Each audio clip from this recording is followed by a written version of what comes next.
আজই ডাউনলোড করুন আর এনজয় করুন আপনার পছন্দের শো। আনন্দিমাকে দেখছি না, আনন্দিমা কোথায়? এসে গেছে।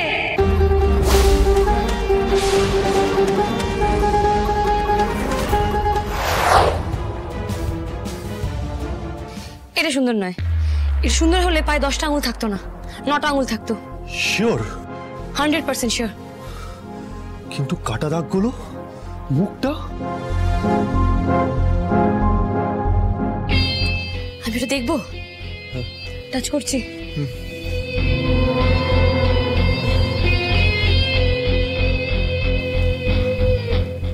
যা ভেবেছিলাম তাই। এটা তো ষড়যন্ত্র। এভাবে আমাদের গোল খাওয়ানো হলো। ষড়যন্ত্র মানে? 1 মিনিট।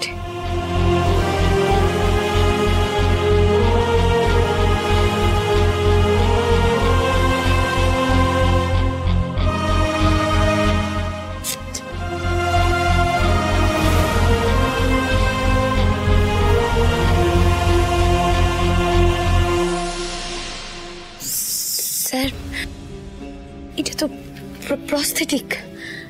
হ্যাঁ, সুন্দরের মতো দেখতে করে হুবহু প্রস্থেটিক মেকআপ দেওয়া হয়েছে। এটা সুন্দরের বডি নয় স্যার, দেখেছেন? এটা সুন্দরের বডি নয়। কিন্তু আপনি বলুন, শেষ রক্ষা তো হলো না। শেষমেশ এই মেকআপটা তো উঠেই এলো আমার হাতে। প্রস্থেটিক ব্যবহার করে একটা ছেলেকে হুবহু সুন্দর বানিয়ে দিয়েছে। হ্যাঁ, বানিয়ে দিয়েছে। কিন্তু এখনো দুটো প্রশ্ন আমার থেকেই গেছে। কি প্রশ্ন? আমার প্রথম প্রশ্ন, ওই কাকাবাবু এই কাজ কেন করবেন?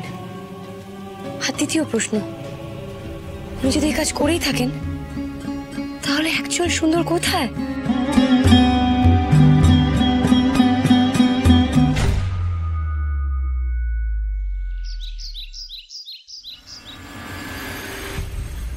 আমি বলি কি, আর দেরি করবেন না।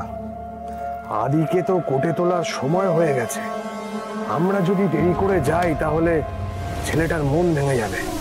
চলুন আমরা এবার এগোই। চলুন চলুন। তার মানে দাদা ভাইকে আবার বিনা অপরাধে অপমান সহ্য করতে হবে, তাই তো? ভালো জেঠি, মাত্র কয়েকটা দিন আমি বাড়িতে ছিলাম না, অফিসের কাজে বাইরে ছিলাম, আর এত কিছু হয়ে গেল। তনু,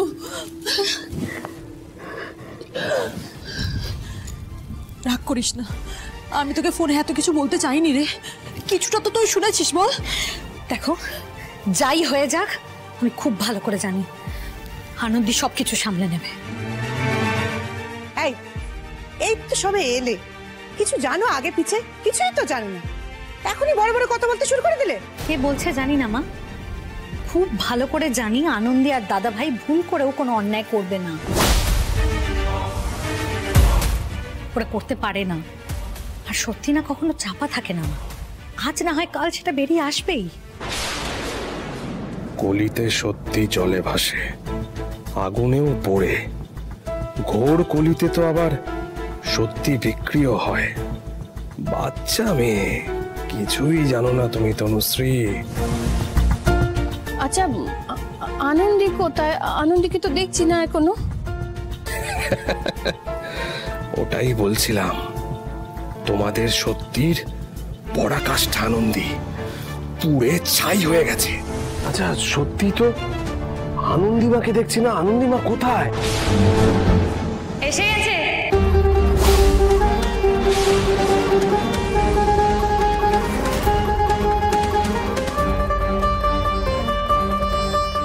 আর আমার সাথে আদিদেব লাহিড়িও এসেছেন।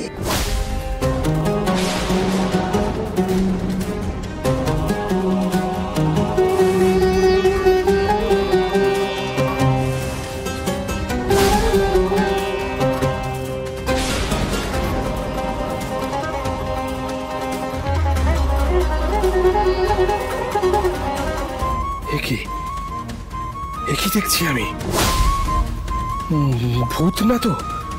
না না, আমি কি একাই দেখছি নাকি সবাই দেখতে পাচ্ছে? মানে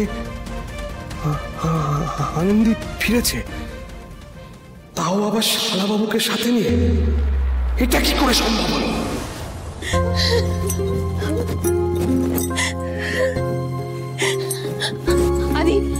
আদি আদি আদি বাবা, তুই ফিরে এসেছিস বাবা, তুই আমার কাছে ফিরে এসেছিস।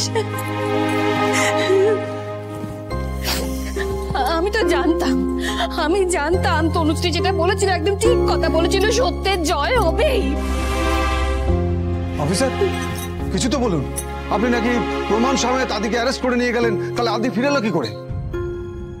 নিয়ে গিয়ে ধরে রাখতে পারলাম কোথায়? পারবেন না, পারবেন নাই তো, কারণ আমার নাতবো আমার দাদু ভাইয়ের গায়ে আঁচ লাগতে দেবে না।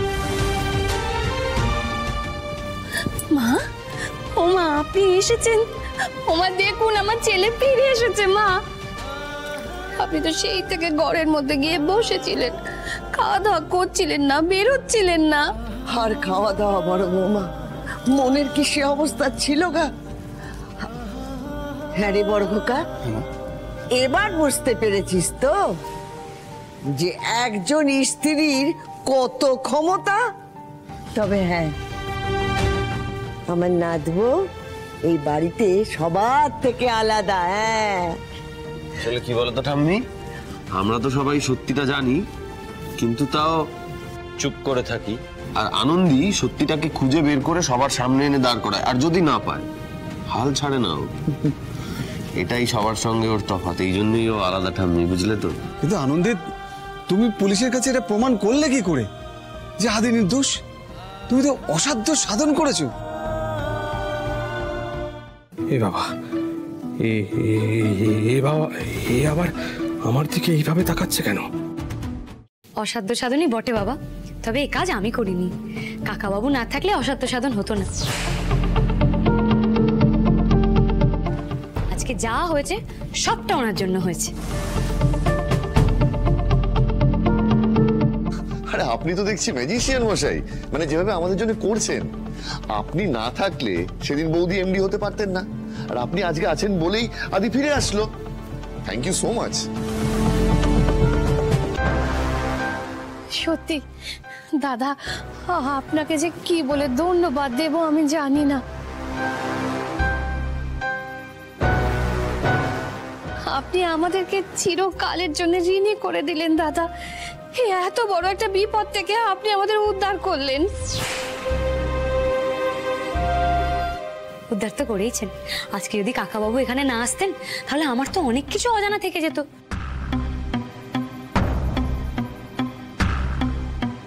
কত কিছু আমি জানতে পারতাম না।